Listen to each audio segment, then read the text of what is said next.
Hello everyone, so myself Anshul. Welcome to my channel Miss Botanophilic and in today's video I'll be telling you about the topic imbibition. तो आज हम लोग plant physiology का एक बहुत important topic cover करने वाले हैं जो कि है इम्बिबिशन। तो एग्जाम में मोस्ट ऑफ द टाइम आपसे इम्बिबिशन और प्लाज्मोलिसिस के बारे में पूछा जाता है। Other than this practical purpose के लिए भी ये एक बहुत इंपॉर्टेंट टॉपिक है। इसके अलावा प्लांट फिजियोलॉजी के और भी बहुत से टॉपिक हैं जिस पर मैंने वीडियो अपलोड करी है।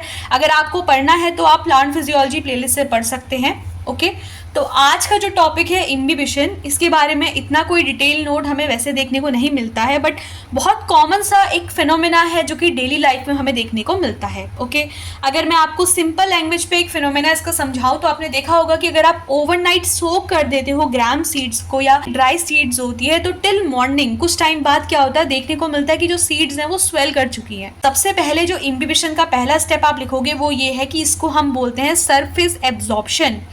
इम्बिबिशन का मतलब होता है सरफेस एब्जॉर्प्शन। तो ये वर्ड हमेशा याद रखना कि imbibition is also called as surface absorption.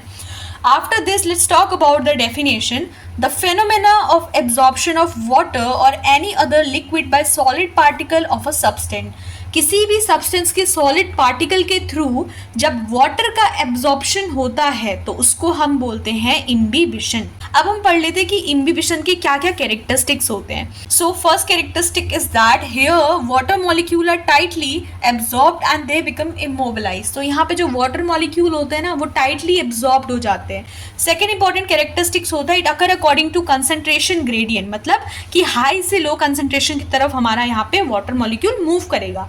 After this we have water molecule loses energy, यानी कि काइनेटिक एनर्जी जो होती है जब वाटर मॉलिक्यूल थोड़ा बहुत मूव कर रहा होता है तो वो अपनी एनर्जी को लॉस करता है। अगर आपने देखा होगा नीडिंग करते हैं डो की या फिर अगर आप सीड्स को सोक कर देते हो तो वाटर जो होता है ना वो थोड़ा सा क्या होता है गुनगुना टाइप का हो जाता है। वो इसलिए क्योंकि वाटर मॉलिक्यूल एनर्जी लॉस करते हैं। तो वो जो वाटर मॉलिक्यूल एनर्जी लॉस करते हैं जिसको काइनेटिक एनर्जी बोलते हैं तो वो दो टाइप की एनर्जी के फॉर्म पे लॉस होता है, या तो हीट ऑफ हाइड्रेशन या फिर हीट ऑफ वेटिंग।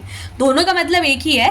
तो वाटर मॉलिक्यूल कभी ना कभी अपनी काइनेटिक एनर्जी को लॉस करता है। वो जो एनर्जी लॉस होती है वो या तो हीट ऑफ हाइड्रेशन के फॉर्म पे होती है या इसी एनर्जी को हम लोग हीट ऑफ वेटिंग बोलते हैं। ये बहुत इंपॉर्टेंट पॉइंट है, ये एग्जाम पर्पज से भी इंपॉर्टेंट है और आपका वाइवा पर्पज से भी इंपॉर्टेंट है। इसके अलावा अगर आप एंट्रेंस एग्जाम देते हो तो वहाँ पे मोस्ट ऑफ द टाइम पूछा जाता है कि इम्बिबिशन के टाइम पे जो एनर्जी लॉस होती है वो किसकी फॉर्म पे होती है, तो या तो हाइड्रेशन के फॉर्म पे होती है या फिर वेटिंग के फॉर्म पे होती है। Okay after this we have ये दो कंपोनेंट होते हैं इम्बिबिशन के फेनोमेना के टाइम पे।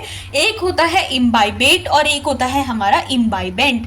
दोनों के बीच में डिफरेंस पता होना बहुत जरूरी है। इम्बाइबेट क्या होता है, इम्बाइबेंट क्या होता है। इम्बाइबेट होता है substance that is being absorbed. कोई भी सब्सटेंस जो कि एब्जॉर्ब्ड हो रहा है उसको हम इम्बाइबेट बोलते हैं।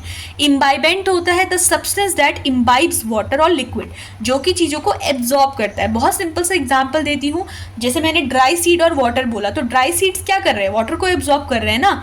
तो वाटर को जो एब्जॉर्ब कर रहा है, मतलब जो ड्राई सीड्स है वो हमारी इम्बाइबेंट है because they are the substance which are imbibing the water. Okay और जो वाटर है वो इम्बाइबेट है, यानी कि it is a substance that is being absorbed by the imbibant. Okay तो आई होप कि ये चीज़ आपको समझ में आई होगी कि इम्बाइबेट होता है जो सब्सटेंस एब्जॉर्ब हो रहा होता है, कि जिस सब्सटेंस का इन्वॉल्वमेंट होता है एब्जॉर्प्शन करने में, तो उसको हम बोलते हैं इम्बाइबेंट। ओके तो ये दो इंपॉर्टेंट कंपोनेंट है जो कि इम्बिबिशन के फेनोमेना को जब भी आप एक्सप्लेन करो तो वहां पे आपको इन दोनों का मतलब पता होना चाहिए। यूनिडायरेक्शनल होता है। देखो डिफ्यूजन और इम्बिबिशन में most of the time difference आ जाता है। तो एक चीज़ आप हमेशा याद रखना कि जो इम्बिबिशन की प्रोसेस होता है ना वो यूनिडायरेक्शनल होती है। तो ड्राई सीड्स को जब हम लोग वाटर पे सोक कर रहे हैं तो वो वाटर क्या कर रहे हैं, ड्राई सीड्स के अंदर मूव कर रहे हैं ना अकॉर्डिंग टू कंसंट्रेशन ग्रेडियंट। तो यहाँ पे ये जो मूवमेंट होता है वो यूनिडायरेक्शनल होता है, वो बाई डायरेक्शनल कभी भी नहीं हो सकता है। तो इम्बिबिशन के टाइम पे जो वाटर का मूवमेंट होगा वो कैसा होगा, यूनिडायरेक्शनल होगा, यानी कि वन डायरेक्शन पे हमारा वाटर मूव करेगा। Now let's talk about the factor affecting the imbibition. देखो इम्बिबिशन के फेनोमेना को कौन से फैक्टर्स इफेक्ट करते हैं। पहला फैक्टर आता है temperature. Temperature is directly proportional to imbibition, यानी कि जितना ज़्यादा टेम्परेचर उतना ज़्यादा इम्बिबिशन। अगर आपने एक चीज़ ऑब्जर्व की हो डे टू डे लाइफ में, मोस्टली जब भी आप कोई ड्राई सीड को सोक करते हो ओवरनाइट, चाहे वो ग्राम हो, चिकपी हो या फिर सोयाबीन हो, कोई भी चीज़ हो, तो हम बोलते हैं ना कि थोड़ा सा पानी को बॉईल करके जो है हम सीड को सोक करें तो जल्दी जो होता है वो हमारा स्वेल कर जाती हैं सीड्स। तो वही होता है कि जितना ज़्यादा टेम्परेचर तो यहाँ पे ये जो फेनोमेना बोलते हैं ना कि जितना ज़्यादा टेम्परेचर उतना ज़्यादा फास्टली क्या होता है, इम्बिबिशन होता है। समर सीजन पे इम्बिबिशन की प्रोसेस काफ़ी फास्ट होती है इस comparison to the winter season, तो वो टेम्परेचर का इफेक्ट देखने को मिलता है। Second important, surface area. जितना ज़्यादा सरफेस एरिया होगा उतना ज़्यादा इम्बिबिशन का प्रोसेस देखने को मिलता है। Okay. Third important, solute concentration. जितना ज़्यादा सल्यूट कंसंट्रेशन उतना कम इम्बिबिशन। ओके, तो ये चीज़ आप ध्यान में देना कि किस तरीके से 3 इंपॉर्टेंट फैक्टर होते हैं जो कि इम्बिबिशन के प्रोसेस को इफेक्ट करते हैं। Now let's talk about some example. बहुत सिंपल से एग्जाम्पल है, ये 2 एग्जाम्पल मैंने ऑलरेडी आपको वीडियो में इतनी सारी चीज़ें एक्सप्लेन की, तो मैं साथ साथ आपको एक्सप्लेन भी करते जा रही हूँ। पहला एग्जाम्पल होता है kneading of dough and the second example is a gram seed that swell overnight when soaked in water. तो आई होप कि एग्जाम्पल में आपको इतना कंफ्यूजन नहीं रहा होगा, बिकॉज हर एक पॉइंट पे मैं आपको इन 2 एग्जाम्पल के थ्रू ही आपको हर एक पॉइंट को यहाँ पे एक्सप्लेन कर रही थी। Now to summarise the answer you can draw this diagram at the end. आप यहाँ पे ग्राम यूज कर सकते हो या फिर चिकपी यूज कर सकते हो, सोयाबीन यूज कर सकते हो। सो आई होप कि आज का ये जो लेक्चर था ये आप लोगों के लिए काफी इजी रहा होगा। प्रैक्टिकल पर्पज से बहुत इंपॉर्टेंट होती है, बिकॉज प्लांट फिजियोलॉजी में इस पर्टिकुलर टॉपिक पे आपकी प्रैक्टिकल नॉलेज का होना बहुत जरूरी होता है, specially topics like plasmolysis, diffusion, osmosis. तो मैं ये सारे टॉपिक्स पे धीरे धीरे वीडियो अपलोड करने की कोशिश करूंगी। इसके अलावा कोई भी डाउट फील होता है वीडियो में, कोई सजेशन अगर आपको मुझे देना है वीडियो से रिलेटेड, तो आप मुझे कमेंट सेक्शन पे फ्रीली लिख सकते हैं। Okay, so that's all for today's video. If the video is helpful then please like, share and subscribe. Thank you.